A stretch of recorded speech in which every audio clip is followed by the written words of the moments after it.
सोचो, आप रात के 2 बजे एक पुराने छत पर घास फूस उगी हुई हवेली के सामने खड़े हैं। हवा से पुराने दरवाजों का चरमराना और फिर एक ऐसी चीख जो आपके शरीर का खून जमा दे।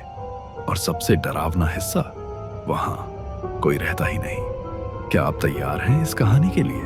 अगर दिल के मरीज हैं तो स्किप मत करना, क्योंकि आखिर तक कुछ ऐसा होगा जो आप जिंदगी भर नहीं भूलेंगे। यह कहानी एक छोटे शहर के कोने में खड़ी 120 साल पुरानी हवेली की है। स्थानीय लोग कहते हैं कि वहां हर पूर्णिमा की रात एक औरत की चीख गूंजती है, लेकिन पुलिस कई बार जाकर देख चुकी है और वहां कुछ भी नहीं मिला। एक समय था जब यह घर एक अमीर जमींदार का था। फिर एक रात पूरा परिवार बिना कोई निशान छोड़े गायब हो गया। अब आप सोच रहे होंगे, अरे यार, ये तो वही टिपिकल हॉरर कहानी लग रही है। भूत, चीख, पुराना घर। लेकिन रुक जाइए, क्योंकि इस कहानी का ट्विस्ट हॉलीवुड की स्क्रिप्ट से भी ज्यादा पागलपन भरा है। मैंने तय किया कि मैं खुद हवेली जाऊंगा। मेरे पास एक टॉर्च, एक फोन कैमरा और सच कहूं तो हिम्मत का बस 10% हिस्सा था। जब मैं अंदर गया तो हवा भी अंदर जाने से कतराती थी। दरवाजों पर बड़े बड़े नाखूनों के निशान, जैसे किसी ने बाहर निकलने की कोशिश की हो। हर कमरे की दीवार पर एक ही शब्द लिखा था, चांद। कभी खून से, कभी पुरानी पेंट से।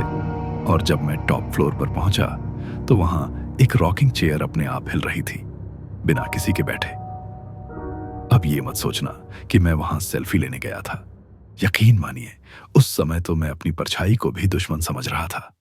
गांव वालों के मुताबिक जमींदार की बेटी पूर्णिमा की रात अपने मंगेतर का इंतजार कर रही थी, लेकिन उसकी लाश हवेली के अंदर मिली।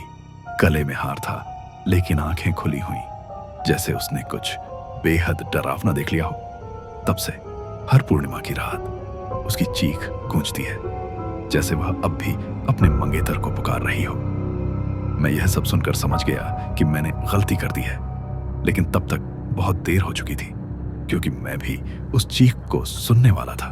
12:01 पहली बार चांद की रोशनी हवेली के अंदर पड़ी, और फिर एक औरत की चीख, इतनी तेज कि मेरे फोन का माइक डिस्टॉर्ट हो गया। मेरे कानों में ऐसा लगा जैसे कोई बिल्कुल मेरे पीछे चीख रहा हो। मैंने मुड़कर देखा और दरवाजे पर एक सफेद साया, आंखें पूरी काली, और वह हिल भी नहीं रही थी। मैं भागकर बाहर आया, लेकिन जब मुड़कर देखा तो हवेली की खिड़की से वह मुझे देख रही थी, और उसने अपनी उंगली उठाई सीधा मेरी तरफ। लोग कहते हैं जो उस उंगली का निशाना बनता है, वह अगली पूर्णिमा की रात वापस आता है, चाहे जिंदा हो या नहीं। मैं सिर्फ इतना कह सकता हूं, अगर कभी किसी पुराने घर से चीख सुनाई दे तो जिज्ञासा में हीरो मत बनना, दूर से निकल जाना, क्योंकि अगली पूर्णिमा बस 3 दिन दूर है, और शायद मैं वहां वापस जाने वाला हूं। और अगर मैं न लौटा तो समझ लेना कि मैं भी उस हवेली का हिस्सा बन गया।